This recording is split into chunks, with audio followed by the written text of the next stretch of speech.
இருந்தவரும் இருக்கிறவரும் வருகிறவருமாகிய சர்வ வல்லமையுள்ள யாவாகிய யாசுவமிஷியாவுடைய அதிகாரமுள்ள நாமத்தில் கடந்து வந்திருக்கிற ஒவ்வொரு பிள்ளைகளையும் நான் வாழ்த்துகிறேன். யாஸ்வத்தாமே உங்களோடு கூட இருந்து உங்களுடைய மத்தியில் பெரிய காரியங்களை செய்வாராக. இந்த நாளுக்குரிய வார்த்தையினுடைய ஊடாய் கடந்து போக ஓசியாவினுடைய புஸ்தகம் அதனுடைய 6வது அதிகாரம் அதனுடைய 4வது வசனத்தை யாராவது வாசிங்க. எப்ராமே உனக்கு என்ன செய்வேன், யூதாவே உனக்கு என்ன செய்வேன்.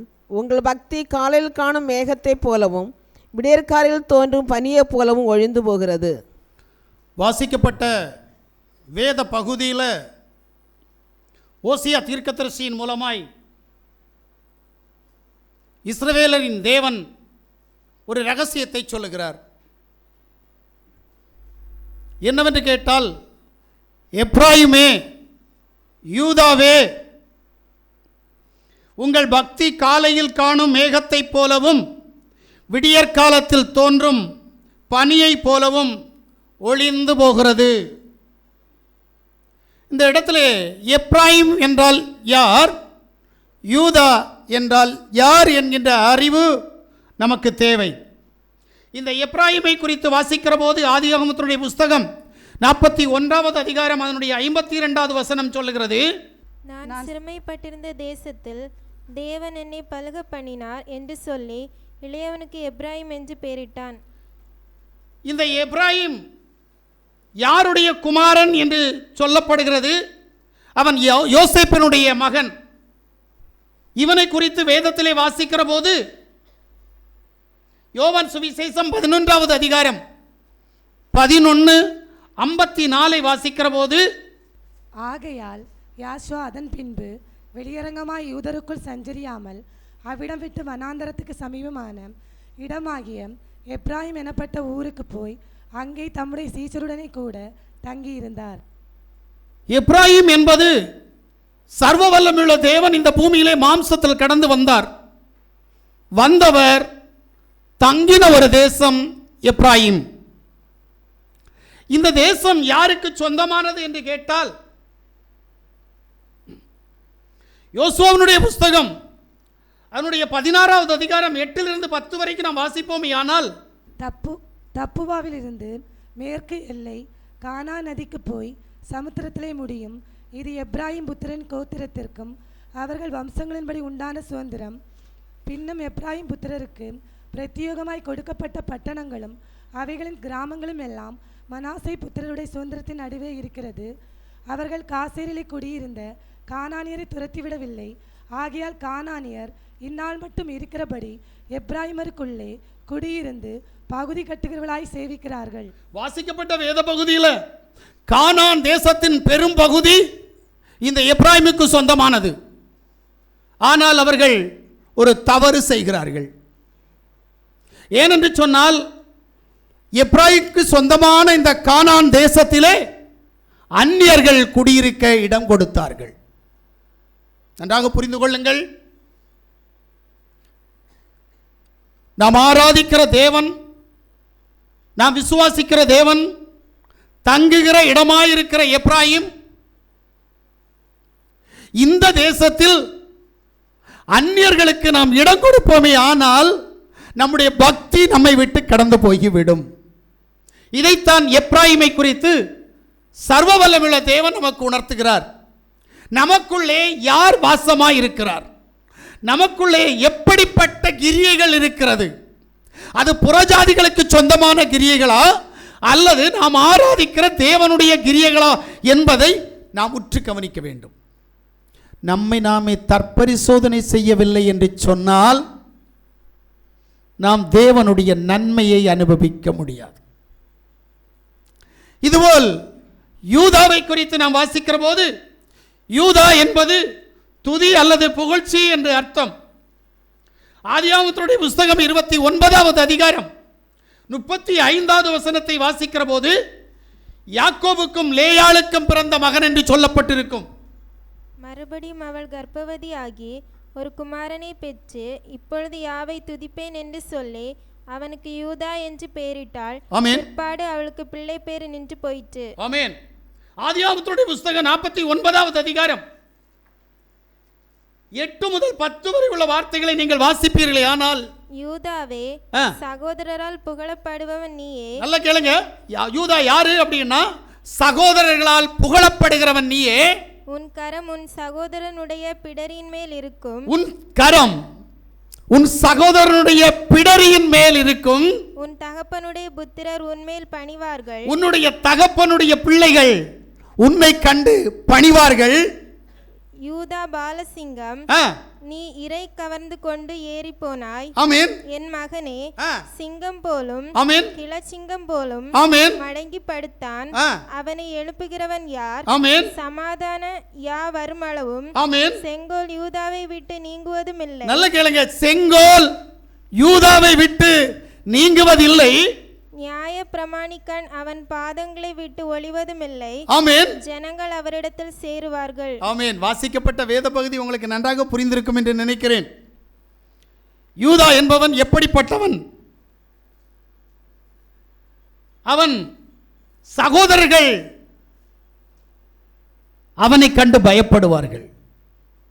யூதாவுடைய கரம் அவனுடைய சகோதரர்களுடைய பிடரியில் இருக்கும். எவ்வளவு பெரிய ஆசீர்வாதம், எவ்வளவு பெரிய நன்மை.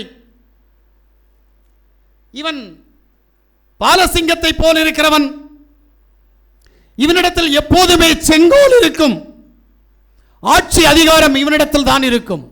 நான் அன்று முதல் இன்று வரைக்கும் பார்க்கிறேன், இவன் கையில் தான் ஆட்சி அதிகாரம். யூத கோத்திரத்தில்தான் ஆட்சி அதிகாரம் இருந்து கொண்டிருக்கிறது. ஆனால் அப்படிப்பட்டவர்களுக்கு ஏன் பக்தி தணிந்து போனது என்று சொல்லி நாம் வேதத்திற்குள் கடந்து போனால், அந்த ஓசியாவினுடைய புஸ்தகம் 6வது அதிகாரம் அதனுடைய 5, 6, 7, 8, 9, 10 ஆகிய வசனங்களை நீங்கள் வாசிப்பீர்களே ஆனால், ஆகையால் தீர்க்கதரிசிகளை கொண்டு அவர்களை வெட்டினேன். ஆமென். என் வாய்மொழிகளை கொண்டு அவர்களை அதம் பண்ணினேன். உன்மேல் வரும் தண்டனைகள் வெளிச்சத்தை போல் வெளிப்படும். ஆமென். பலியை அல்ல இரக்கத்தையும் தகன பலிகளை பார்க்கலும் தேவனை அறிகிற அறிவையும் விரும்புகிறேன். தேவன் விரும்புகிற காரியத்தை நன்றாக புரிந்து கொள்ளுங்கள். உங்களுடைய பலி அல்ல முக்கியம், தேவனை அறிகிற அறிவு முக்கியம். யார் தேவன்? இன்றைக்கு இந்த உலகத்தில் தேவனை அறிகிற அறிவில்லாமல் வாழ்ந்து கொண்டிருக்கிறார்கள். மனுஷர்களால் புகட்டப்படுகிற நாமங்களை சொல்லி ஆராதிக்கிறார்களே தவிர, பரலோகத்தில் இருந்து தேவதூதனால் இந்த பூமிக்கு கொண்டு வரப்பட்ட நாமம் மட்டும்தான் அதிகாரமுள்ள நாமம், வல்லமை உள்ள நாமம், பாவத்தை மன்னிக்கக்கூடியது, பிசாசை துரத்தக்கூடியது. உடனே இப்ப நினைப்பீங்க, அப்ப இங்க சொல்லப்படுகிற நாமத்துல எல்லாம் பிசாசு ஓடலையா? பிசாசு என்ன ஆச்சு அப்படின்றது தெரியணும். ஏன்னா இன்னைக்கு நிறைய பேருடைய வாழ்க்கையில் பிசாசு போனதாக நினைக்கிறோம்.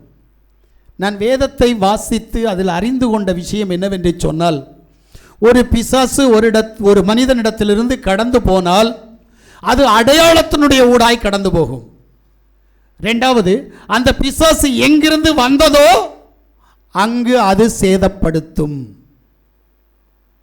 இந்த அறிவு இன்றைக்கு யாருக்கும் இல்லை.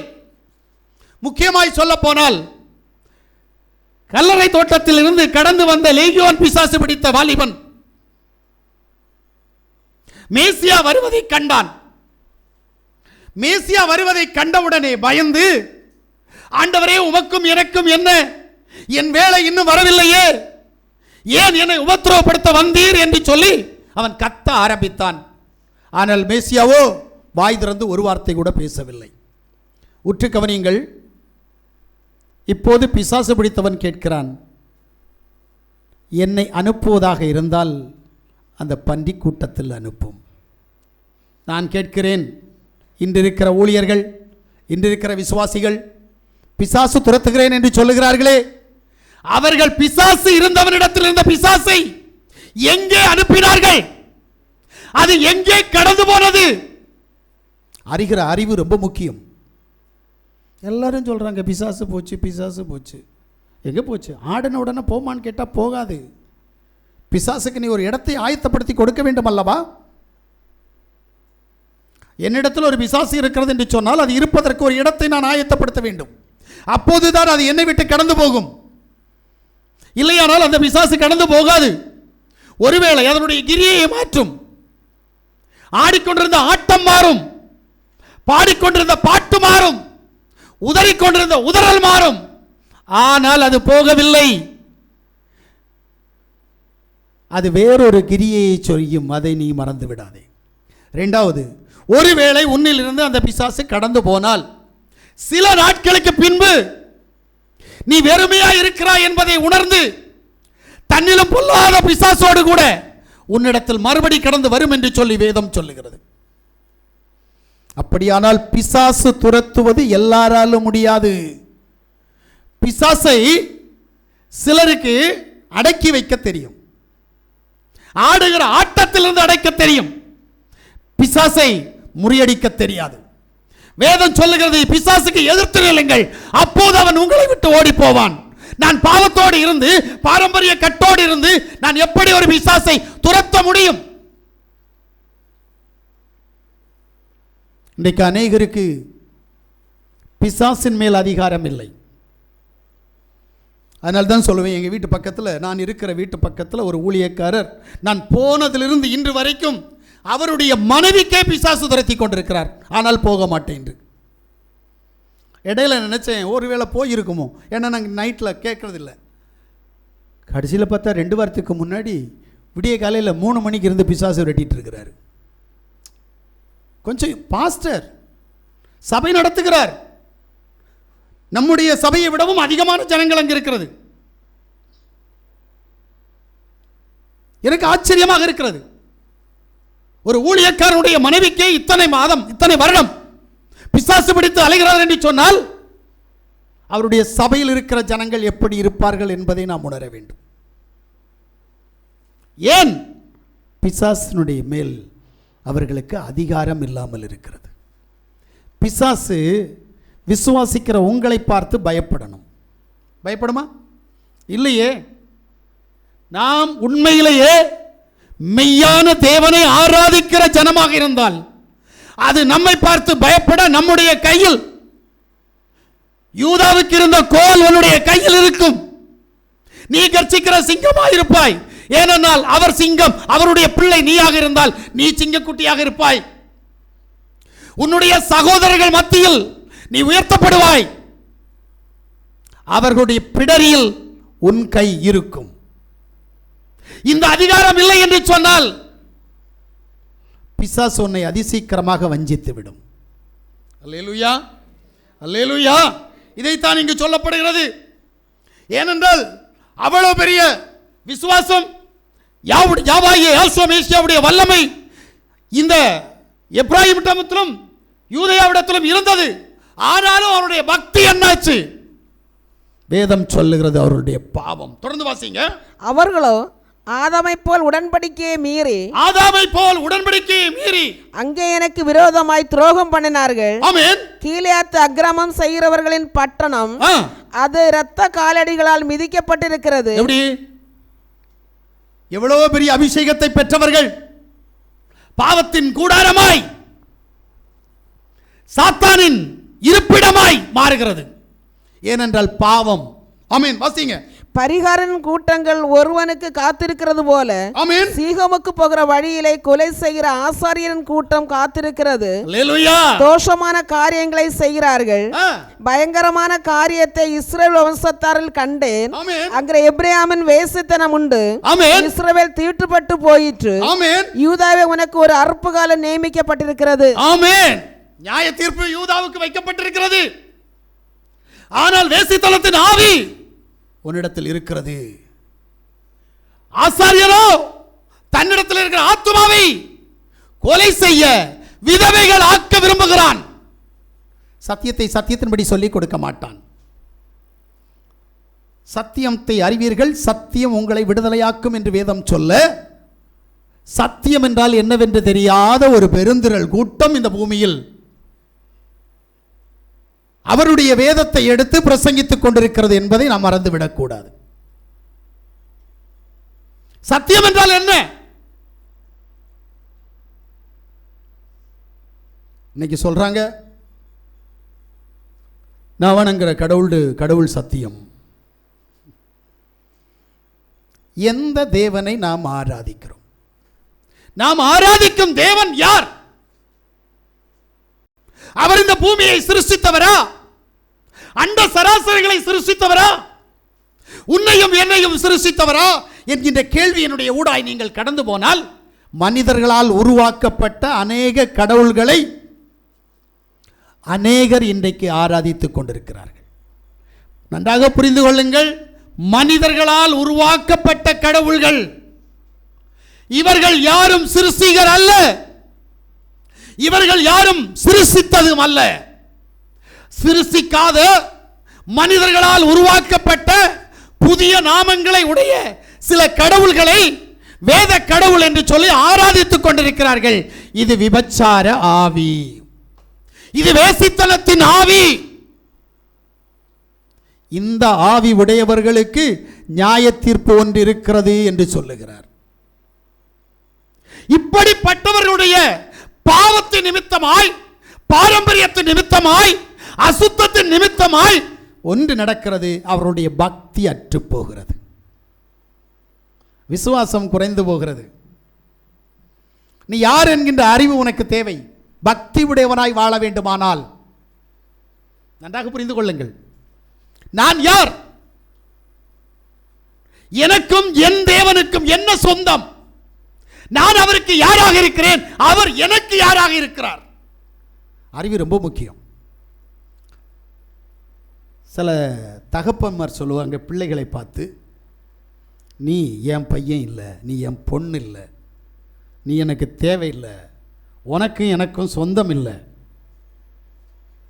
சொல்லி அந்த பிள்ளையின் பிறப்பை சந்தேகிப்பார்கள். நன்றாக புரிந்து கொள்ளுங்கள். ஏன்? உண்மையிலேயே அந்த பிள்ளை அவனுக்குத்தான் பிறந்திருக்கும், ஆனாலும் அவனுக்கு சந்தேகம். ஏன் என்று கேட்கிறேன். அவனுக்கு அதில் விசுவாசம் வரவில்லை. இதுபோல அநேகர் தேவனை விசுவாசிக்கவில்லை, தேவன் அநேகரை விசுவாசிக்கவில்லை.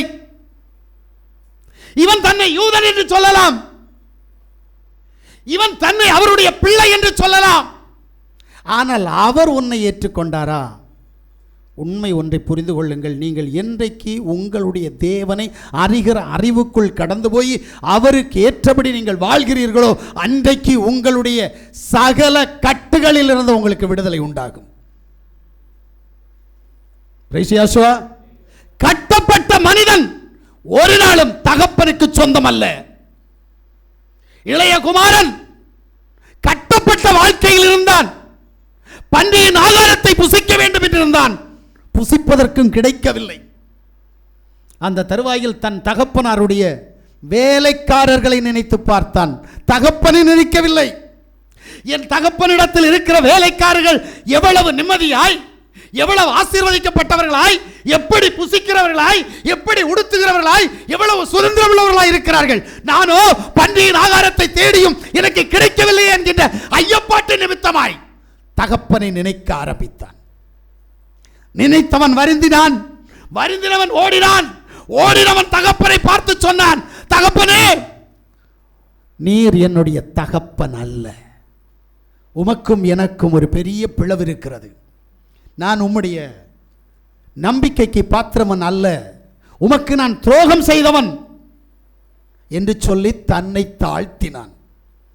தகப்பன் மகனை கட்டி அணைத்து முத்தமிட்டு கைக்கு மோதிரமும் காலுக்கு மிதியடியும் அந்த அழுக்கு வஸ்திரங்களை மாற்றி அவனை சுத்தப்படுத்த தகப்பன் உண்மை உள்ளவராயிருந்தான். இன்றைக்கு அநேக தகப்பன் தன் பிள்ளைகளை நேசிப்பதில்லை. எனக்கு தெரிந்து நம்முடைய சபையில் இருக்கிற ஒருவருடைய கணவனார், இவன் என்னுடைய பையன் அல்ல, இவனுக்கும் எனக்கும் எந்த சொந்தமும் இல்லை என்று சொல்லி நானும் என்னுடைய மனைவியும் ஒரு நாள் கடந்து போன போது என்னிடத்தில் வந்து சொன்னார். கொஞ்சம் யோசிங்க. தகப்பனுக்கு ஐயப்பாடு. இவன் என் மகன் அல்ல, இவன் எனக்கு சொந்தமானவன் அல்ல, எனக்குரியதில் ஒன்றும் இவனுக்கு இல்லை. யோசிக்கிறீங்களா? ஏன் இப்படிப்பட்ட இந்த உலகத்தில் சர்வ வல்லமையுள்ள தேவன், நீ ஆராதிக்கிற தேவன் உன்னை பார்த்து சொல்லுகிறார், தாய் உன்னை மறக்கலாம், தகப்பன் உன்னை மறக்கலாம், தேசம் உன்னை மறக்கலாம், நான் உன்னை மறக்க மாட்டேன் என்கிறார்.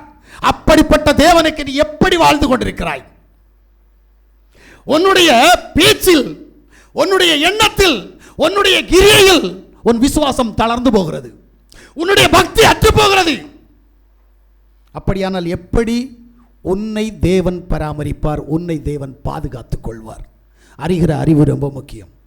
உனக்கு இருக்கிற ஆபத்துக்கள், உனக்கு இருக்கிற பிரச்சனைகள், உனக்கு இருக்கிற போராட்டங்கள், உனக்கு இருக்கிற பிசாசுனுடைய கிரியைகள், உனக்கு இருக்கிற வஞ்ச நெரிச்சலின் ஆவிகள், மனிதர்களால் உருவாக்கப்படுகிற அத்தனை போராட்டத்திலிருந்தும் உன்னை யார் விடுவிப்பார்? ஆனாலும் விசுவாசம் இல்லை. கைவிடப்பட்டேன், துணை யாரும் இல்லை, தகப்பன் என்கின்ற உறவு இல்லை, தகப்பன் இருந்தும் தகப்பன் இல்லாதது போல், தாய் இருந்தும் இல்லாதது போல் நான் அனாதையாக்கப்பட்டிருக்கிறேன். ஆனால் நான் ஆராதிக்கிற தேவன் சொல்லுகிறார், உனக்கு துணையும் கேடகமாக நான் இருக்கிறேன் என்று சொல்லுகிறார். அவருக்கு நான் எந்த அளவு விசுவாசம் உள்ளவனாய் இருக்கிறேன்? கேள்விக்கு பதில் இல்லை. வேதம் சொல்லுகிறது, உங்கள் பக்தி காலையில் காணும் மேகத்தை போலவும் விடியற் காலத்தில் தோன்றும் பனியை போலவும் ஒளிந்து போகிறது. பக்தி போய்விட்டது என்று சொன்னால் பாசம் இருக்காது, கீழ்ப்படிதல் இருக்காது, அன்பு இருக்காது. நன்றாக புரிந்து கொள்ளுங்கள். நாம் எதற்கு முக்கியத்துவம் கொடுக்கிறோம்? பேச்சிலே வல்லவர்களாக இருக்கிறோம். என்னிடத்தில் இருக்கிற ஒரு சகோதரி நன்றாக பேசுவார்கள். நான் கடவுளுக்காக அப்படி அதை செய்யலாம் என்று நினைக்கிறேன், இதை செய்யலாம் என்று நினைக்கிறேன் என்று சொல்வார்கள். ஆனால் தேவனுக்கு உண்மை இல்லை. தேவன் உனக்கு என்ன சொன்னார்? உலக ஆசை, உலக பற்று. நீ ஆராதிக்கிற தேவனுக்கு அது பகை. இந்த வேதத்தை கையில் எடுத்து வைத்துக் கொண்டு இந்த வேதத்துக்கு புறம்பான காரியங்களை நீ செய்தால் நீ எப்படிப்பட்ட சாபத்திற்குள் கடந்து போவாய் என்பதை நீ மறந்து விட்டாய். ஒருவேளை இன்றைக்கு நம்முடைய கைகளில் பணம் இருக்கலாம், பதவி இருக்கலாம், பேர் இருக்கலாம், புகழ் இருக்கலாம். இது நாளைய தினம் நமக்கு சொந்தமா? கேள்வி ரொம்ப முக்கியம். பிரைஸ் யேசுவா, அல்லேலூயா. இந்த உலகத்தையே கதிகலங்க பண்ணின ஒரு அரசன் உங்களுக்கெல்லாம் தெரியும். உலகத்தையே கதிகலங்க பண்ணினான். அவன் வியாதிப்பட்டான். வியாதிப்பட்டவன் தேசத்திலிருந்து அத்தனை மருத்துவர்களை அழைத்தான். என்னுடைய வியாதியை குணமாக்க முயற்சி செய்யுங்கள் என்று சொல்லி ஒரு மருத்துவரால் கூட அவருடைய வியாதியை குணமாக்க முடியவில்லை. மரிக்கும் தருவாயில் தன்னுடைய அரசாங்க அதிகாரிகளை அழைத்து சொன்னான், நான் செத்த பின்பு என் பிணத்தை தூக்குவது இந்த நாட்டில் இருக்கிற அத்தனை மருத்துவர்களுமே. ஏனென்று சொன்னால் இந்த மருத்துவர்களால் என்னை காப்பாற்ற முடியவில்லை. நான் இந்த உலகத்தில் அதிகமாக சம்பாதித்தேன், திரைக்கடல் ஓடி திரவியம் தேடினேன், ஆஸ்திகள் குவிந்திருக்கிறது. நான் செத்து என்னுடைய பிரேதத்தை கொண்டு போகிற போது நான் சம்பாதித்த அத்தனையும் ரோட்டிலே ஜனங்களுக்கு கொடுங்கள் என்று சொல்லி அவன் ஆணையிட்டான். இரண்டாவதாக சொன்னான், என் கை சவப்பெட்டியில் இருந்து வெளியே ஒன்றும் இல்லாதவனாக நான் கடந்து போகிறேன் என்கின்ற அறிகுறியை காட்டுவதற்காக என் கரத்தை வெளியில் வையுங்கள் என்று சொன்னான். யார் என்று உங்களுக்கு தெரியும். உன் நிலை என்ன என்பதை நீ புரிய வேண்டும். உலகத்தையே ஆட்டி படைத்து அத்தனை தேசங்களும் அவனை கண்டு பயந்தது. ஆனால் அவனுடைய நிலை என்ன? எதையும் கொண்டு போகவில்லை. உன் நிலை என்ன? பணம் வந்தால் ஒரு பேச்சு, பணம் இல்லை என்றால் இன்னொரு பேச்சு. பணம் வந்தால் தேவனை தேடுகிறது, பணம் இல்லை என்றால் தேவனை தேட வேண்டும், பணம் வந்தால் தேவனை மறக்கணும். யோசித்து பார் உன் நிலையை. வேலை கிடைத்தால் ஒன்று, வேலை இல்லை என்றால் ஒன்று. ஏன் நிலை மாறுகிறாய்? அவருக்கு உண்மையாய் வாழ்கிற வாழ்க்கை மிக மிக அவசியம். என்னை ஏமாற்றலாம், சபையை ஏமாற்றலாம், பலிபீடத்தை ஏமாற்றலாம், ஆனால் அண்ட சராசரங்களை சிருஷ்டித்த சிருஷ்டிகரை நீ ஏமாற்ற முடியாது. அவருக்கு முன்பாக நீ உண்மையாய் இருக்கணும். பிரைஸ் யாசுவா. அவருடைய ஊழியக்காரனாக ஒரு பச்சிளம் குழந்தை வந்து பலிப்பீடத்தில் நின்றால் அவன் வார்த்தைக்கு சரண்டர் ஆகணும். ஏனென்றால் பேசுகிறது நீ அல்ல, பிதாவின் ஆவியானவர் என்று வேதம் சொல்லுகிறது. பேசுகிறது பிதாவின் ஆவியானவராக இருந்தால் நீ ஏன் அதில் கேள்வி கேட்கிறாய்? உன் இருதயத்துக்குள் ஏன் அதில் சஞ்சலப்படுகிறாய்? உன் பக்தி இல்லாமல் போனதுதானே காரணம். வேதம் சொல்லுகிறது, 1 கொரிந்தியருடைய புஸ்தகம் 8வது அதிகாரம் 1வது வசனத்தை வாசிக்கிற போது, விக்கிரகங்களுக்கு படைக்கப்பட்டவைகளை குறித்த விஷயத்தில் நம் எல்லாருக்கும் அறிவு உண்டு நமக்கு தெரியுமே. அறிவு இருமாப்பை உண்டாக்கும், அன்போ பக்தி விருத்தியை உண்டாக்கும். வாசிக்கப்பட்ட வேத பகுதியில் அப்போஸ்தலனாகிய பவுல் திட்டவட்டமாக சொல்லுகிறார், பக்தி ஏன் அற்று போய்விட்டது? அன்பு இல்லை. அன்பு இல்லை. அன்பு இல்லாத காரணத்தினால் பக்தி போய்விட்டது, தேவ பக்தி போய்விட்டது. அன்பு இல்லை, இதுதான் உண்மை.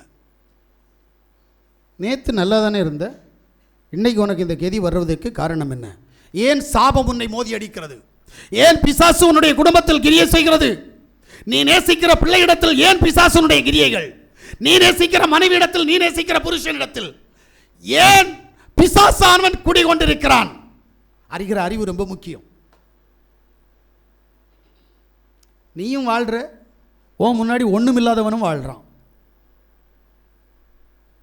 அவனுடைய வாழ்க்கைக்கும் உன்னுடைய வாழ்க்கைக்கும் ஏணி வெத்தி ஏறினாலும் எட்டாத தூரத்தில் நீ நின்று கொண்டிருக்கிறாய் விசுவாசத்தில்.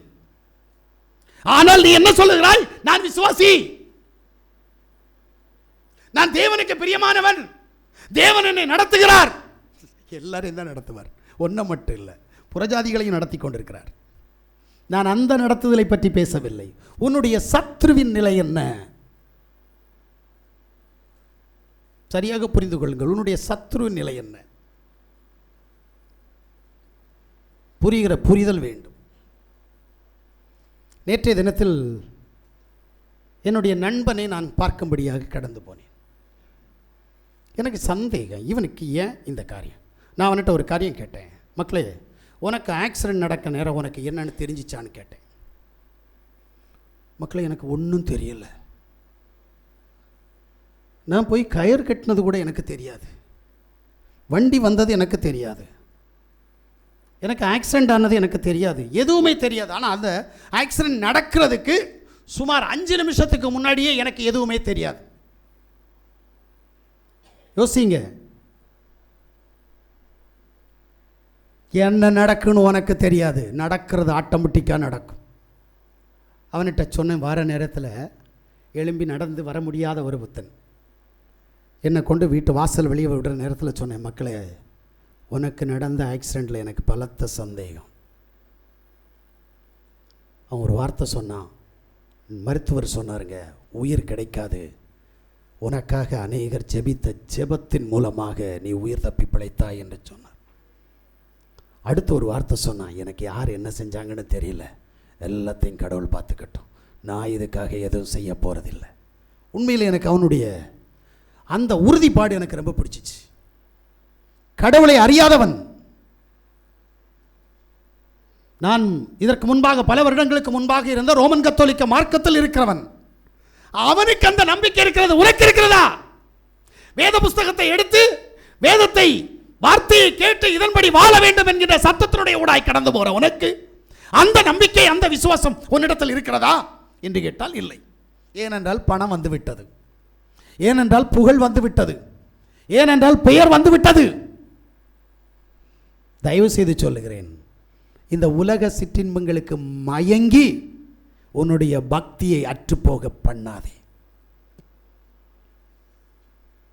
எனக்கு தெரிந்து அந்த ஊரில் அவன் ஒரு பணக்காரன், என்னுடைய நண்பன் அந்த ஊரில் ஒரு பேர் சொல்லக்கூடிய பணக்காரன். கொஞ்சம் யோசிங்க, ஒரு போட், கடலுக்கு போகக்கூடிய ஒரு போட் 1,50,00,000 ரூபாய். இப்படி 5 போட்டுக்கு சொந்தக்காரன். அவனுக்கு அந்த திமிர் இல்லை. ஆனால் தேவன் யார் என்று அறிகிற அறிவு அவன்கிட்ட இல்லை. ஆனா நீ ஒன்ன யோசிச்சு பாரு, அப்ப ஏன் உன்கிட்ட இருக்கிற பிசாசு போகல? ஏன் உன்கிட்ட இருக்கிற பாவம் போகல? ஏன் உன்கிட்ட இருக்கிற பாரம்பரியம் போகல? பக்தி அற்று போயிட்டது, அன்பு தனித்து போய்விட்டது. அல்லேலூயா. சங்கீதங்களுடைய புஸ்தகம் 4வது அதிகாரம் 3வது வசனத்தை வாசிக்கிற போது, பக்தி உள்ளவனை யார் தமக்காக தெரிந்து கொண்டார் என்று அறியுங்கள். நான் யாவை நோக்கி கூப்பிடுகையில் அவர் கேட்பார். வேதம் என்ன சொல்லுகிறது? பக்தி உள்ளவனை யாவா தமக்கென்று தெரிந்து கொண்டார். அப்ப உன்கிட்ட பக்தி இல்லைன்னா உன்னை என்ன செய்வார்? வாஷ் அவுட் பண்ணுவார். அவ்வளவுதான், முடிஞ்சு, உன் கதை முடிஞ்சிச்சு. பிரைஸ் இயேசுவா. அல்லேலூயா. தயவு செய்து கொஞ்சம் நாம விழித்துக் கொள்ளணும். எனக்கு இருக்கிற பாரம்பரிய கட்டு என்னை மோதி அடித்துக் கொண்டிருக்கிறது. சாபம் என்னிடத்தில் கிரியை செய்கிறது. என்னுடைய பாரம்பரியம் என்னுடைய கற்பத்தின் கனியிடத்தில் கிரியை செய்கிறது. நான் என்ன செய்வது? ஒன்றும் செய்யாத. முதல்ல அன்பு செய். பக்தியை முதல்ல என்ன செய்? பெருக பண்ண. தேவ பக்தி உன்னிடத்தில் பெருகணும். இன்னைக்கு பக்தி குறைஞ்சு போகுது. உன்னுடைய கிரியை எல்லாருக்கும் தெரியும். முதல்ல ரகசியமா இருக்கும், அப்புறம் பரிசியமாயிரும்.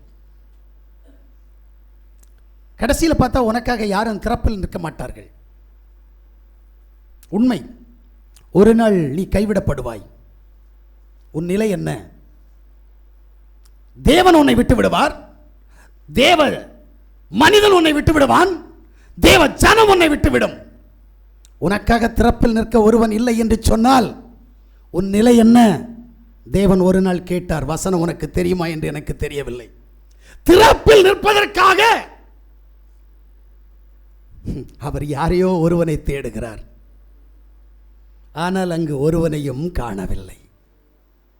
அப்படியானால் நீ கைவிடப்பட்டவன், கைவிடப்பட்டவள். மறந்து விடாதே. அல்லேலூயா. இப்ப இந்த பக்தி உன்னை எப்படி கிரியை செய்யணும்? அறிகிற அறிவு ரொம்ப முக்கியம். நீ பக்தி இருக்குன்னு சொல்றேல்ல, நிறைய பேர் தெரியாதுன்னு கேட்டா, நான் விசுவாசி, நான் விசுவாசிக்கிறேன். விசுவாசம் என்ன கிரியையை கொண்டு வருகிறது?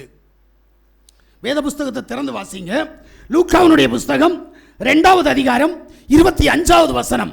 அங்கு சிமியோன் என்கின்ற ஒரு மனுஷன் இருக்கிறான். பாருங்க. அப்பொழுது சிமியோன் என் பேரு கொண்ட ஒரு மனுஷன் எருசலேமில் இருந்தான். அவன் நீதியும் தேவ பக்தியும் உள்ளவனாயும் இஸ்ரவேலின் ஆறுதல் வர காத்திருக்கிறவனாயும் இருந்தான். அவன் மேல் பரிசுத்த ஆவி இருந்தார். நீதியும் தேவ பக்தியும் உள்ளவனாக இருக்கிறான். அவனிடத்தில் பரிசுத்த ஆவி இருந்தது. தேவ பக்தி யாரிடத்தில் இருக்கிறதோ நீ கேட்க வேண்டாம், நீ கேட்க வேண்டாம். பரிசுத்த ஆவி உன்கிட்ட வரும். சும்மா துள்ளண்டாம், சும்மா அந்நிய பாஷைன்னு சொல்லி தேரா பாரா தேரா பாரா தேரா பாரா கத்தண்டாம். ஓ க்ளோரி கத்தண்டாம். என்ன அப்படின்னா, பரிசுத்த ஆவி உன்னிடத்தில் வரும்போது அது பாவத்தை குறித்தும் நீதியை குறித்தும் உனக்கு பிரசங்கிக்கும். யோசிச்சு பாரு. நீ பாவம் செய்வதற்கு முன்பாக உன்னை அது எச்சரிக்கும். பாவம் செய்த பின்பு குற்ற உணர்வு உன்னை குத்தி பிளக்கும், உன் இருதயத்தை குத்தி பிளக்கும். அதுதான் பரிசுத்த ஆவியினுடைய கிரியை. உன்கிட்ட இருக்குது, துணிகரம் தான் இருக்கு, பாவ செயல் தான் இருக்கிறது. பாவத்தை விட்டு மாற வேண்டும். நான் செய்வது பாவம் என்கின்ற உள்ளான உணர்வு இல்லை. இரண்டாவதாக ஒரு காரியத்தை பார்த்தால், அப்போஸ்தலருடைய புஸ்தகம் 8வது அதிகாரம் அதனுடைய 2வது வசனத்தை வாசிங்க. தேவபக்தி உள்ள மனுஷர் ஸ்தேவானை எடுத்து அடக்கம் பண்ணி அவனுக்காக மிகவும் துக்கம் கொண்டாடினார்கள். பாருங்க, தேவ பக்தி உள்ளவன் தேவ பக்தி உள்ளவனுக்கு உதவி செய்வான். எப்படி? பிணம் தரையில் கிடக்கிறது, புதைப்பார் இல்லை. தேவ பக்தி உள்ளவன் அந்த பிரேதத்தை புதைப்பதற்கு முழு முயற்சி செய்கிறான். நீ செய்வ? அவஞ்சத்த பார்த்துக்கலாம், அது என்ன பாடுபட்டு போட்டு, நம்ம உயிரோட தான் இருக்க. நாளைக்கு உனக்குன்னு சொல்ற எண்ணம் வரலையே. நாளைக்கு மரணம் உன்னை சந்திக்கும் என்கின்ற எண்ணம் உனக்கு வரவில்லை. மரணத்தை சந்திப்பவர்களை பார்த்தால் நமக்கு ஒரு ஏளனம் அல்லது ஒரு பரிதாபம். ஆனால் ரெண்டுமே நம்மை எதுவும் செய்யவில்லையே. மரணம். நான் கழிஞ்ச நாளில் ஒரு காரியத்தை சொன்னேன். என்ன அப்படின்னா, ஒரு தோல்வி அநேக வெற்றிகளை உருவாக்கும். ஒரு வெற்றி தோல்வியை சந்தித்தால் துவண்டு போகும். இதான் உண்மை. வெற்றி பெற்றவன் எப்போது தோல்வியை சந்திக்கிறானோ அவன் தன்னை இழப்பான். ஆனால் தோல்வி அடைந்தவன் வெற்றி அடைந்தால் அது அவனுக்கு அநேக பாடங்களை உருவாக்கும். சர்வ வல்லமையுள்ள யாவாகிய யெகோவா மேசியாவுக்குள் கடந்து வருகிற நீ உன்னுடைய பாவத்தின் நிமித்தம் என்ன படிப்பினை படிப்பித்தாய், கற்றுக்கொண்டாய்? சொல்லு பார்ப்போம். இல்லை, இன்னும் பாடம் கற்றுக் கொடுக்கல. அது நம்முடைய பாவ வாழ்க்கை நமக்கு ஒரு படிப்பினையை கற்றுக் கொடுக்கவில்லையே. எப்படி நீ பக்தி உள்ளவன்? பிரைஸ் யாசுவா. கழிஞ்ச மாதம் செஞ்ச அதே தப்ப இந்த மாதம் செய்கிற, இந்த மாதம் செஞ்ச அதே தப்ப அடுத்த மாதம் செய்கிற, இடையில நல்லவன மாதிரி நடிப்ப. இதுதான் வாழ்க்கை. இல்லை, மாற்றம் வந்தால் உன் கிரியைகள் மாறி இருக்கும். கிரியை மாறலை அப்படின்னா ஒரு நாள் நீ வாந்தி ஆவாய், ஒரு நாள் நீ கைவிடப்படுவாய். பிரைஸ் யாசுவா. உன்னை சுற்றி இருக்கிறவங்களுக்கு என்ன நடந்துன்னு ஒரு விஷயம் யோசிச்சு பாரு. நீ வேதத்தை கையில் எடுத்த பின்பு உன்னை சுற்றி இருக்கிற உன்னுடைய உறவினர்கள், உன்னுடைய நண்பர்கள், உன்னுடைய இரத்த பந்தங்கள், அவர்களுக்கு என்ன நடந்து கொண்டிருப்பதை நீ யோசித்து பார்த்தால் நீ தானா திருந்துவ. ஆனால் நீ யோசிக்க மாட்ட. பிசாசு உனக்கு யோசிக்க மனசையும் தராது. ஆமென். வேதம் சொல்லுகிறது, வாசிங்க. யோவானின் சுவிசேஷம் 9வது அதிகாரம் 31வது வசனத்தை வாசிப்போமே. ஆனால் பாவிகளுக்கு தேவன் செவி கொடுக்கிறதில்லை என்று அறிந்திருக்கிறோம். ஆமென். ஒருவன் தேவ பக்தி உள்ளவனாயிருந்து, நல்ல கேளுங்க, ஒருவன் தேவ பக்தி உள்ளவனாயிருந்து அவருக்கு சித்தமானதை செய்தால் அவனுக்கு செவி கொடுப்பார். அவருக்கு செவி கொடுப்பார். அப்ப தேவ பக்தி உள்ளவன் சர்வ வல்லமையுள்ள யாவாகிய யெகோவா மேசியாவுக்கு செவி கொடுத்தால் அவனுக்கு சித்தமானதை செய்வார். யோசிக்கிறீங்களா? நீ ஒருத்தன் செத்தா கடவுள் வேண்டாம், ஒருத்தன் பெத்தா கடவுள் வேண்டாம். சர்வ வல்லமையுள்ள தேவன் என்ன சொல்றார் தெரியுமா? மரித்தவன் மரித்தவனை அடக்கம் பண்ணட்டும், நீ என்னை பின்பற்றி வா. இல்லை பாஸ்டர், கல்யாண வீட்டுக்கு போவதை காட்டிலும் துக்க வீட்டுக்கு போவதே நலம் ஆனபடினால் நான் துக்க வீட்டு செத்தவன் வீட்டுக்கு போகிறேன். அதனால தான் ஆராதனை தொடங்கினாலும் எத்தனை மணிக்கு வந்து சேர்றோம்? கடவுள் நமக்கு நல்லா தருவார், வாரி கோரி தருவார். ஆனால் ஆண்டவருக்கு நான் பிரியமானவன், ஆண்டவரே சோத்திரம், எனக்கு பலிப்பீடத்தில் நின்று கடவுளை அப்படி பண்ணணும், நான் ஊழியத்திற்கு நான் இப்படி பண்ணணும் சொல்றதுல நம்ம எல்லாம் கில்லாடிங்க. கிரியை இருக்கான்னு கேட்கிறேன். நீயே பிசாசு பிடித்தவன், பிசாசு பிடித்தவள். அப்படி இருந்து கொண்டு நீ தேவனுடைய நாமத்தை மகிமைப்படுத்த நினைத்தால் அது நடக்குமா என்று கேட்கிறேன். முடியாது. ஒரு நாள் நீ அதில் அழிவாய். அப்ப தெரியும் நாம் செஞ்ச கிரியைகள் என் தேவனுக்கு பிடிக்காததினால் என்னிடத்தில் தந்ததை அத்தனையும் எடுத்துக்கொண்டார். நமக்கு கொஞ்சம் தைரியம் தெரியுமா? 4 காசு, பைசா காணாதவன் அதை பார்த்தா அப்படி தானே இருக்கும். 4 காசு கையில் வந்தால் போதும். நம்ம என்னமோ மகாராஜி வீட்டு பிள்ளைன்னு நினைப்பு. நேற்றைக்கு தின்றதுக்கு வழி இல்லாமல், உடுத்துறதுக்கு வழி இல்லாமல், இருக்கிறதுக்கு வழி இல்லாமல் இருந்தேன், அதை மறந்துடுறோம். ரைசியாஸ்வா, நான் உண்மையிலே அடிக்கடி நினைப்பேன், கடவுள் கொடுத்துருக்கிறாரு, ஆனால் எனக்கு இங்கே இருக்க முடியல. தெரியுமா உங்களுக்கு? நான் இதை அடிக்கடி யோசித்து பார்ப்பேன். இதுதான் என் தேவன் என்னை பரதேசியாக இந்த தேசத்தில் சஞ்சரிக்க பண்ணுகிறார். நான் அடிக்கடி நினைப்பேன், ஏன் நம்ம வீட்டுக்கு போகலாமே. இந்த எண்ணம் எனக்கு அடிக்கடி வரும். ஆனால் காரிய சித்தி ஆகலை. ஏன்? பரதேசியாய் சஞ்சரிக்க வேண்டும் என்கின்றது. நீ பரதேசியாய் இருந்த நீ இன்னைக்கு சுதந்திரவாளி ஆயிட்டேன்றதுக்காக பரதேசியா இருந்த நிலையை மறக்க கூடாது. நான் இன்னைக்கும் நினைக்கிறேன், கீரை சாப்பிட்டது எனக்கு இன்னைக்கும் ஞாபகம் இருக்கு. உப்பில்லாம கீரை சாப்பிட்டது ஞாபகம் இருக்கா? போடுறதுக்கு உப்பில்லாம கீரை சாப்பிட்டது எனக்கு ஞாபகம் இருக்கு. அது என் மனதில் இருக்கிறபடியினால் என் தேவன் இன்றைக்கு என்னை நிற்க வைத்திருக்கிறார். ஆமென். நான் அடிக்கடி நினைப்பேன், உண்மை சொல்றேன், கடையில் போய் எனக்கு நிம்மதியாக சாப்பிட முடியுமான்னு கேட்டால் சாப்பிட முடியும், ஆனால் சாப்பிடல. ஏன்? ஒரு நாள் நான் சாப்பிடுவதற்கு என்ன பாடுபட்டேன் என்பது எனக்கு தெரியும். உபவாசத்தை முடித்து வைப்பதற்கு எனக்கு ஆகாரம் இல்லாமல் நான் கஷ்டப்பட்ட நாட்கள் ஒரு காலத்தில் உண்டு. என்னுடைய ஊழிய காலத்தில் ஒரு ஊழியக்காரனும் இந்த அளவுக்கு கஷ்டப்பட்டது இல்லை. ஏன்னா ஒரு ஊழியக்காரனே வந்து சொன்னா, என் மனைவிட்ட பாஸ்டர் சரியில்லை, வெட்டு ஒன்று துண்டு 2 இருந்தால் எவன் இவருக்கு ஏதாவது கொடுப்பான், கொஞ்சம் அட்ஜஸ்ட் பண்ண சொல்லுங்க உங்க புருஷன்கிட்ட. என் மனைவி அன்னைக்கே சொன்னாங்க, அட்ஜஸ்ட் பண்றதெல்லாம் எங்களுக்கு வேண்டாம், எனக்கு தேவை இந்த உலகத்திற்கு வந்தது அவருடைய நாமத்தை மகிமைப்படுத்த, இந்த உலகத்திலிருந்து கடந்து போகிற போது அவருடைய பாதபடியில் நான் போக வேண்டும் என்பதே. எனக்கு அப்படி ஒரு ஆசை. அதனால தான் இந்த புதிய சத்தியத்தை இவ்வளவு தைரியமா சத்தமா சொல்லி கொண்டிருப்பதற்கு காரணம். சம்பாதிக்கணும்னு சொன்னா இங்க இருக்கிற என்ன சுத்தி 16 சபைகள் இருக்குது. இந்த சபைகளை போல நானும் என்ன செய்யலாம், அவங்கள மாதிரி நானும் பாட்டு பாடலாம். எனக்கு முடியுமான்னு கேட்டால் நான் அதில் தேர்ச்சி பெற்றவன், MTH முடித்தவன். வேண்டாம், எனக்கு அவருடைய ராஜ்யம் வேணும்.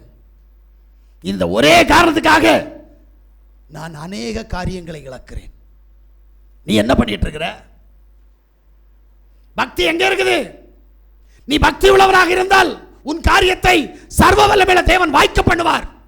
சந்தர்ப்ப சூழ்நிலைக்காக மாறாத. நீ செய்கிற அநேக பாவங்கள் உனக்கு மன்னிக்கப்படும், ஆனால் பரிசுத்த ஆவிக்கு விரோதமாக செய்கிற காரியங்கள் அது மன்னிக்கப்படாது. முக்கியமாய் ஆராதனைக்கு விரோதமாய் நீ கிரியை செய்கிற போது அது மன்னிக்கப்படவே படாது. ஆராதனை ரொம்ப முக்கியம்.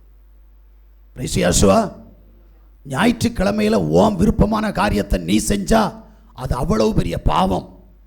தேவனுடைய நாமத்தை மகிமைப்படுத்தாம தேவனுடைய நாமத்தை தூசிச்சு தேவனுடைய நாமத்திற்கு நிந்தை வருவித்து உன்னுடைய சொந்த காரியங்களை செய்தால் அதை சர்வ வல்லமையுள்ள தேவன் பலிப்பிடத்திலிருந்து சொல்கிறார், அவர் மன்னிக்க மாட்டார். அது உனக்கு ஒரு நாள் தண்டனை வரும், அது உனக்கு ஒரு நாள் விரோதத்தை உண்டு பண்ணும், அது உனக்கு எட்டாக்கனியாக மாறும். நம்ம சபையில் தான் நான் பார்த்துட்டு இருக்கிறேன், யாரு தேவனை விடவும் அதிகமாக எதை நேசிக்கிறீர்களோ அங்கே ஆப்பு வைக்கிறாரு. அது பச்சிளம் குழந்தையாக இருந்தாலும் சரி, 60 வயது பாட்டியாக இருந்தாலும் சரி, நடக்கிறது இதுதான் நடக்கும். உன்னிடத்தில் பாவத்தை விட்டுவிட்டு அவருக்கு பிரியமான தேவ பக்தி உள்ளவளாக ஏன் வாழ முடியவில்லை? அல்லேலூயா. சங்கீதங்களின் புஸ்தகம் 32வது அதிகாரம் அதனுடைய 6வது வசனம் சொல்லுகிறது, இதற்காக சகாயம் கிடைக்கும் காலத்தில் பக்தி உள்ளவன் எவனும் உம்மை நோக்கி விண்ணப்பம் செய்வான், அப்பொழுது மிகுந்த ஜலப்பிரவாகம் வந்தாலும் அது அவனை அணுகாது. வசனம் சரியா கேட்டதா? பக்தி உள்ளவன் விண்ணப்பம் செய்வான், அந்த விண்ணப்பம் அவனுக்கு வரக்கூடிய நாச மோசத்திலிருந்து அவனை விடுவிக்கும். ஜெபம், பக்தி உள்ளவனுடைய ஜெபம் சத்துருடைய வாசலை தகர்த்தெறியும். ஆனா ஜெபம் பண்ண முடியாது தெரியுமா? உன்கிட்ட பக்தி இல்லாத போது ஜெபம் பண்ண முடியாது. கேட்டா சொல்லுவ, தூக்கம் வருது, தலை சுத்துது, இடுப்பு வலிக்குது, இடுப்போ குறுக்கோ ஏதோ ஒன்று வலிக்குது, எனக்கு உட்கார்ந்து ஜெபம் பண்ண முடியல. ஏன்னா உன்கிட்ட பக்தி இல்லை, அதனால இதெல்லாம் வரும். ஒன்று புரிஞ்சுக்கோ, பக்தி இல்லைன்னா தூக்கத்தில் என்ன நடக்குன்னு கூட உனக்கு தெரியாது. ஆனால் பக்தியில் தேறிப்பாரு, நைட்டு என்ன நடக்குன்னு உனக்கு தெரியும். ஆமீன். உன் பக்கத்தில் ஒருத்தன் நடந்தா தெரியும். உன்னை தொடுறதுக்கு முன்னாடியே உனக்கு தொடு உணர்வு வரும். பக்தி உள்ளவனுக்கு. பக்தி இல்லாதவனுக்கு என்னதான் தொட்டாலும் உனக்கு உணர்வு இருக்காது. உன்னை எழுப்பணும்னா அவ்வளோ கஷ்டம். கள்ளம் வந்தாலும் தெரியாது, பிசாசு வந்தாலும் தெரியாது. ஏன்? பக்தி இல்லை, பக்தி இல்லை. இதான் நடக்குது. இங்க பக்தி உள்ளவன் ஜெபிப்பான். ஜெபிக்கிறவனுக்கு என்ன நடக்கும்? தீமை அவனை அணுகாது. அடுத்து அப்போஸ்தலருடைய புஸ்தகம் 10வது அதிகாரம் 2வது வசனம் என்ன சொல்லுது? அவன் தேவ பக்தி உள்ளவனும் ஆமென். தன் வீட்டார் அனைவரோடும் தேவனுக்கு பயந்தவனுமாயிருந்து ஆமென். ஜனங்களுக்கு மிகுந்த தர்மங்களை செய்து ஆமென். எப்போதும் தேவனை நோக்கி ஜெபம் பண்ணி கொண்டிருந்தான். ஆமென். தேவ பக்தி உள்ளவன் தான தர்மம் செய்வான், அவன் ஜெபிப்பான். உறுதிப்படுத்துகிறார் தேவன். உன்கிட்ட இந்த 2 காரியம் வராது, கஷ்டம். கேட்டா பக்தி உள்ளவன்னு சொல்லிட்டே இருப்ப. ஆமென். எபிரேயருடைய புஸ்தகம் 12வது அதிகாரம் அந்த 28வது வசனத்துல யாவுக்கு பிரியமாயிருக்கிறவன் எப்படி இருப்பான்? பயத்தோடும் பக்தியோடும் இருப்பான். உனக்கு பயமே இல்லையே. நல்லா புரிஞ்சுக்கணும். கேட்டா நம்ம எல்லாம் தேவனுடைய பிள்ளைன்னு மார்பு தட்டி சொல்லிட்டு இருக்கிறோம். நான் யார் தெரியுமா? எல்லார மாதிரியும் அல்ல. நான் பரலோகத்துக்கு போறதுக்காக முயற்சி பண்ணிட்டு இருக்கிறேன். நான் அவருடைய சொந்த நாமத்தில் இருக்கிறேன், உங்களை மாதிரியெல்லாம் இல்லை. அவருடைய உண்மையான நாமம் எருசலேமில் வெளிப்பட்ட நாமம். நீங்கெல்லாம் வச்சிருக்கிறது இங்க அந்த முக்குறி போட்டவன் சைவ மத பூஜாரி சொன்ன நாமத்தில் நீங்க இருக்கிறீங்க. மனுஷன் வச்ச பேர்ல நீங்க இருக்கு. நாங்க அப்படி இல்லை. தேவ தூதன் சொன்ன பேர்லையாக இருக்கிறோம். யாஷுவா மேசியா அந்த நாமத்திலாக நாங்க இருக்கிறோம். இயேசுவின் நாமத்துல எல்லாம் இல்லை, ஜீசஸ் நாமத்துல இல்லை. நாங்க யார் தெரியுமா? அப்படித்தானே. ஆனா கிரியெல்லாம் எப்படி இருக்கு தெரியுமா? பொல்லாத கிரியைகளா இருக்கிறது. ஆமென். அப்ப நம்ம புரியணும், ஏன் என்கிட்ட இந்த கிரியை? நான் தேவனுடைய நாமத்தை தொழுது கொள்ள ஆராதிக்க வேண்டிய நாளில் ஆராதிப்பதற்கு ஏன் எனக்கு தடை? இந்த தடையை நான் உருவாக்குகிறேனா அல்லது என்னுடைய சத்துரு உருவாக்குகிறானா? முக்கியமா நான் தான் உருவாக்குறேன். சும்மா பிசாசு குறுக்கில் ஏற்றக்கூடாது. நான் எல்லாத்தையும் செஞ்சுக்கிட்டு கேட்டா பிசாசாகும் செஞ்சான், அவனாகும் செஞ்சான், இவனாகும் செஞ்சான், பழியை தூக்கி அவன் மேலே போடுறது. அதுலேயும் குற்றத்தை என்ன செய்வோம்? அடுத்தவன் மேலே போட்டு நம்ம தப்பலான்னு பார்க்குறோம். இல்லை, உஷாரா இருங்க. தேவன் எல்லா நாளும் எல்லா காரியங்களையும் சொல்லி கொண்டிருக்க மாட்டார். ஒரு நாள் கையை விட்டுருவார். கையை விட்டா அவ்வளவுதான், அந்த ரங்கத்தில் தூங்க வேண்டிய நிலையாகி விடுவோம். வாசிங்க யாக்கோபுடைய புஸ்தகம் 1வது அதிகாரம் 26, 27. உங்களில் ஒருவன் ஆமென் தன் நாவை அடக்காமல் தன் இருதயத்தை வஞ்சித்து தன்னை தேவ பக்தி உள்ளவன் என்று எண்ணினால் ஆமென் அவனுடைய தேவ பக்தி வீணாய் இருக்கும். எப்படி? தேவ பக்தி உள்ளவன் என்று சொன்னால் உன் வாயின் வார்த்தையை அடக்கணும். வந்ததெல்லாம் பேசுறதுக்கு இல்ல, தோன்றதெல்லாம் பேசுறதுக்கு இல்ல. நீ உண்மையிலே தேவனுடைய பிள்ளையா? இல்லாமல் இருந்து ஏன் தேவனுடைய பிள்ளை என்று வைராக்கியம் பாராட்டுகிறாய்? பொய் சொல்லுகிறாய், வாயில் தோன்றுவதை எல்லாம் பேசுகிறாய், இருமாப்பு கொள்கிறாய், நான் என்கின்ற அகம்பாவத்தினுடைய ஊடாய் நடக்கிறாய். பிசாசு உன்னிடத்தில் கிரியை செய்கிறது. நீ எப்படி தேவ பக்தி உள்ளவன், தேவ பக்தி உள்ளவள்? தன் நாவை அடக்காதவன் தேவ பக்தி உள்ளவனா என்கின்ற கேள்விக்கு பதில் இல்லை. 1 கொரிந்தியருடைய புஸ்தகம் 10வது அதிகாரம் 23வது வசனத்தை வாசிப்போமேயானால், எல்லாவற்றையும் அனுபவிக்க எனக்கு அதிகாரம் உண்டு. நல்ல கேளு. எல்லாவற்றையும் அனுபவிக்க எனக்கு அதிகாரம் உண்டு, ஆகிலும் எல்லாம் தகுதியாயிராது. ஆமென். எல்லாவற்றையும் அனுபவிக்க எனக்கு அதிகாரம் உண்டு, ஆமென். ஆகிலும் எல்லாம் பக்தி விருத்தியை உண்டாக்காது. ஹலோ, நீ பேசுற பேச்சு, நீ செய்யற கிரிய, நீ எண்ணுகிற எண்ணம், நீ நடக்கிற காரியங்கள், நீ செய்கிற வேலை அத்தனையும் தேவ பக்தியை உண்டாக்குறதா? முதல்ல யோசி. கேட்டா நான் தேவனுடைய பிள்ளை என்ற ஒரு புதிய ட்ரெண்ட் என்ன தெரியுமா? காதிலையும் கழுத்தில் இருக்கிறதையும் கலத்துறது. கலத்துக்கிட்டு என்ன சொல்றது? நான் தேவனுடைய பிள்ளை. ஹலோ, இல்ல. காதிலையும் கையிலையும் இருக்கிறத கலத்துனா நீ தேவனுடைய ராஜ்யத்துக்கு போக முடியாது. என்ன செய்யணும்? நீ தேவனுடைய ராஜ்யத்திற்கு போகிற நேரம் வந்தால் எல்லாவற்றையும் கலத்தணும். அதுக்கு முன்னாடி தடை இல்லை. இன்னைக்கு நிறைய பேர் சொல்றாங்க, ஞானஸ்தானம் எடுக்கணும்னா கலத்தணும், சபைக்கு வரணும்னா கலத்தணும், நான் சொல்றத கலத்து, குண்டனியை கலத்து, குசுப கலத்து, வைராக்கியத்தை கலத்து, பாவத்தை கலத்து. ஆமென். அதை கலத்த மாட்டேங்கிற. ஆனா இதையும் கலத்து என்ன பிரயோஜனம்? அடையாளத்தை தேடாத. நான் சபைக்கு போறேன் அடையாளம் காட்டாத, காட்டி பிரயோஜனம் இல்லை. வாழ்க்கையில் மாற்றம் ஒன்று வேண்டும்.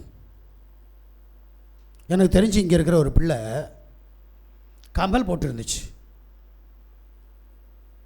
நான் கலத்த போறேன்னு சொல்லிச்சு. நான் சொன்னேன், மக்கள் கலத்தாத, அது இருக்கட்டுன்ற. கடைசியில் கலத்திருச்சு. கலத்தின பிள்ளைகளுடைய வாழ்க்கை சரித்திரத்தை பார்த்தா ஜெபிக்க முடியல. ஏன்னு கேட்கிறேன். சத்ருவானவன் பயங்கரமாய் கிரியை செய்கிறான். ஏன்? களத்தி ஒரு பிரயோஜனம் இல்லை. வாழ்க்கையில் ஒரு மாற்றம் ஒன்று தேவை, ஒரு உணர்வு ஒன்று தேவை, ஒரு விசுவாசம் ஒன்று தேவை, ஒரு பக்தி வைராக்கியம் ஒன்று தேவை. நீ செய்கிறது எல்லாம் தேவனுக்கு பிரியமா என்பதை முதல்ல நீ யோசிக்கணும். யோசனை இல்ல. ஆமென். அல்லேலூயா. விஷத்தை சாப்பிட்றதுக்கு மட்டும் யோசிக்கிற, பாம்பை கண்டா மட்டும் யோசிக்கிற. பாம்பு என்றால் படையும் நடுங்குமாம். பாம்பை பார்த்தா அப்போ பாம்பு பயப்படுற. உன் கிரியை பார்த்து ஒரு நாளாவது பயப்பட்டிருக்கிற? ஜெபம் பண்ணாமல் இருக்கிறதை ஒரு நாளாவது பயந்திருக்கிற? தேவன் என்னை ஜெபத்திற்காக அழைத்தார், விசுவாசத்திற்காக அழைத்தார், அவருடைய நற்கிரியைகளை செய்ய அழைத்தார், ஆலயத்தில் ஆராதிக்க அழைத்தார். ஆனால் நான் குறைவுள்ளவனாக இருக்கிறேனே என்கின்ற ஐயப்பாடு உன்னிடத்தில் இருக்கிறதா? ஜெப குறைவு ஏற்பட்டால் கவலை ஏற்படுகிறதா? உபவாச குறைவு ஏற்பட்டால் கவலை ஏற்படுகிறதா? கவலை இருக்கா? இல்ல. வேத புஸ்தகத்தை நேசிக்கிற நீ சத்தியத்தின்படி வாழு. இப்ப இவ்வளவு கிரியை இல்லை அப்படின்னா உன்னுடைய நிலை என்ன? வாசிங்க பிலிப்பியருடைய புஸ்தகம் 3வது அதிகாரம் 19வது வசனம். அவருடைய முடிவு அழிவு, அவருடைய தேவன் வயறு, அவருடைய மகிமை, அவருடைய இலட்சியை அவர்கள் பூமிக்கு எடுத்தவர்களை சிந்திக்கிறார்கள். தேவ பக்தி அற்றவனுடைய முடிவு எப்படி இருக்குன்னு பார்த்துக்கிடுங்க. உன் கடவுள் யாரு? உன் வயிறு. ஏன்னா வயிற்றுக்கு ஏற்றபடி போஜனத்தை பண்றதுல நீ கில்லாடி. ஒட்டச்சான் வயிற்றுக்காக தான் வாழ்ந்துகிட்டு இருக்கிற.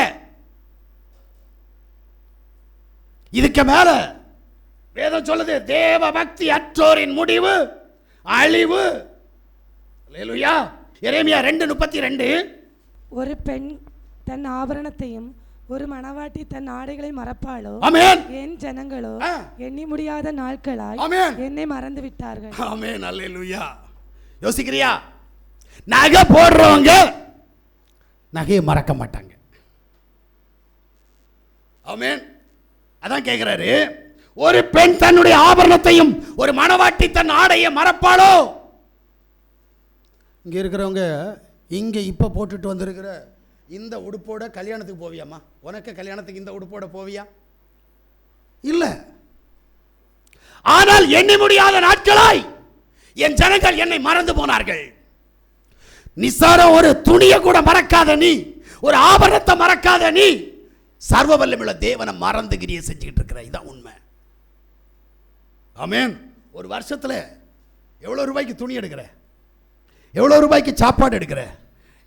எவ்வளவு ரூபாய்க்கு நகை வாங்குற? இன்னைக்கு 1,17,000 ரூபாய் ஒரு பவுன். இன்னும் அதைத்தான் தேடி வாங்கிட்டு இருப்போம். கொஞ்சம் யோசிக்கிறீங்களா? நேற்று உள்ள விலை 1,17,000 ரூபாய், வாங்க போனா 1,25,000 ரூபாய். அப்படித்தானே வரும் அந்த செய்கூலி சேதாரம் எல்லாம் சேர்த்து பார்த்தா. ஆனா அதில் இன்னும் மோகம் இருக்கான்னு கேட்டா இருக்குது. ஏன்? உனக்கு தேவன் மேல் உனக்கு ஆசை இல்லை, தேவன் மேல் பற்று இல்லை, தேவன் மேல் தேவ நம்பிக்கை வரவில்லை. கேட்டால் நீ இந்த உலகத்தை நேசிக்கிற, ஆனபடியினால் ஜெபம் வரல. இந்த உலகத்தை நேசிக்கிற, வேற ஒண்ணு இல்லை. இந்த உலகத்தை நேசிக்கிற, உலகத்தில் உள்ளவைகளை நேசிக்கிற. அதை விட்டுட்டு என்னைக்கு நீ தேவனை நேசிக்கிறையோ அன்னைக்கு தேவன் உனக்கு பெரிய காரியங்களை செய்வார். ஏன்னா வேதம் சொல்லுது, ஓசியாவுடைய புஸ்தகம் 8வது அதிகாரம் 14வது வசனம். இஸ்ரவேல் தன்னை உண்டாக்கினவரை மறந்து கோவில்களை கட்டுகிறான். நல்ல கேள்வி. யூதா அரணான பட்டணங்களை பெருக பண்ணுகிறான். ஆனாலும் நான் அது நகரங்கள் அக்கினி வர பண்ணுவேன். அது அவைகளின் கோவில்களை பட்சிக்கும். Price you. அல்லேலூயா. நல்ல கேளு. வேதத்தை வச்சிருக்கிற கிறிஸ்தவன் இல்லை. இங்க வேதத்தில் கிறிஸ்தவன் இல்லை. வேதத்தை வச்சிருக்கிறவன் எவனோ அவன் தனக்கு தேவையான கோயில்களை கட்டி கொண்டிருக்கிறான், உருவங்களை செய்து கொண்டிருக்கிறான். ஆமென். அந்த உருவங்கள் ஒரு நாள் அழியும், அது அக்கினி கொண்டு அழிக்கப்படும். பொன் வெள்ளி வைக்கோல் மரம் கொண்டு கட்டக்கூடிய அத்தனையும் ஒரு நாள் அழியும். ஆனால் கண்மலையிலிருந்து பேர்த்தெடுக்கக்கூடிய கல்லினால் கட்டக்கூடியது மட்டும் ஒன்றில் நிலைத்திருக்கும். அல்லேலூயா.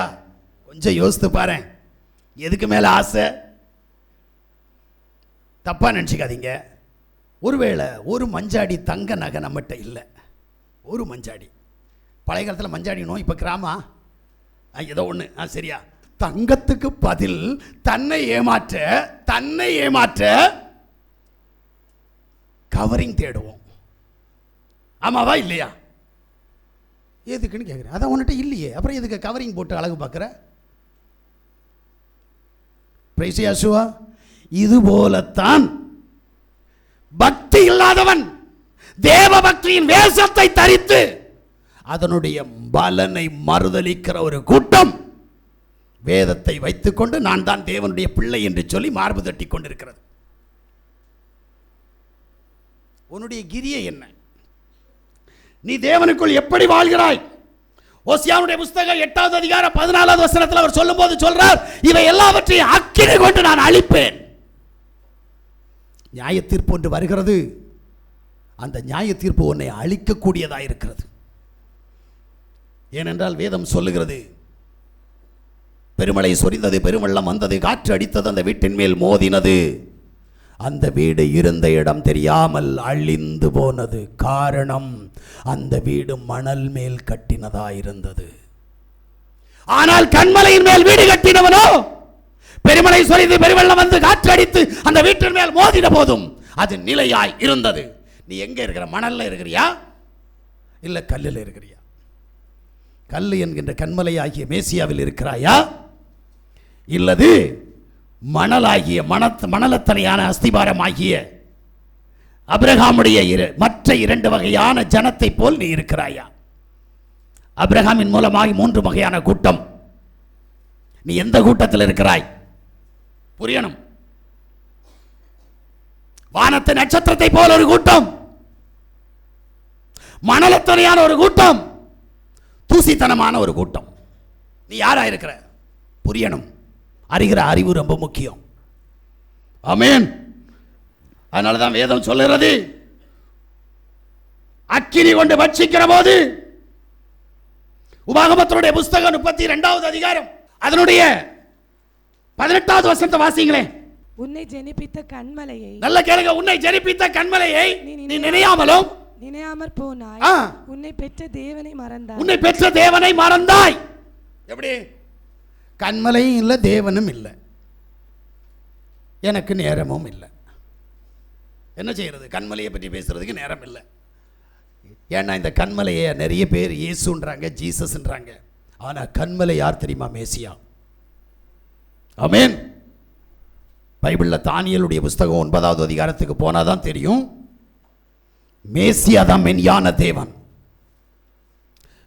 பழைய ஏற்பாட்டில் புதிய ஏற்பாட்டின் தேவனை குறித்து பழைய ஏற்பாட்டில் சொல்லப்பட்டிருக்கு. அந்த தேவனை நம்ம விட்டுட்டோம். அதனால கண்மலை இன்றைக்கு நம்ம கையில் இல்லை. அதுக்கு மனுஷர்களால் உருவாக்கப்படுகிற அநேக பெயர்களை சூட்டி கண்மலையை உடைத்து தாறுமாறாக்கி விட்டோம். ஏனென்றால் தேவன் சொன்னார், கண்மலையிட்ட பேசுறான்னாரு. நீ பேச மாட்ட, அடிச்ச, அதனால தான் உன்னை வாந்தி பண்ணி போட்டார். இன்னைக்கு நிறைய பேர் கண்மலையிட்ட டைரக்டா கடந்து போறது இல்லை, இன்டைரக்டா கண்மலையாக இருக்குமோ என்கின்ற உணர்வோடு கூட கடந்து போகிறோம். தேவன் சொல்லுகிறார், எப்ராயிமே, யூதாவே, உன் பக்தி காலையில் காணும் மேகத்தை போலவும் விடியற் காலத்தில் தோன்றும் பனியை போலவும் ஒளிந்து போகிறது. இன்னைக்கு நீ செய்ய வேண்டியது, உன் பக்தியை என்ன செய்யணும்? மெருகூட்டி தட்டி எழுப்பணும். அது தூசு பிடிச்சி இருக்குது. உன்னுடைய விசுவாசம் தூசு பிடிச்சிருச்சு, உன்னுடைய நம்பிக்கை தூசு பிடிச்சிருச்சு. சர்வ வல்லமையுள்ள தேவன் உன்னிடத்தில் கிரியை செய்ய முடியாத அளவுக்கு உன்னுடைய பாவமும் உன்னுடைய பகையும் உன்னுடைய பாரம்பரிய கட்டுகளும் தடையா இருக்கிறது. தடையை தகர்த்தால் தேவன், சர்வ வல்லமையுள்ள தேவன் உனக்காக எனக்காக பெரிய காரியங்களை செய்வார். பக்தியை மறுபடி உருவாக்க, தேவ பக்தி நம்மில் உருவாக நம்ம எல்லாரும் படியிடுவோமா?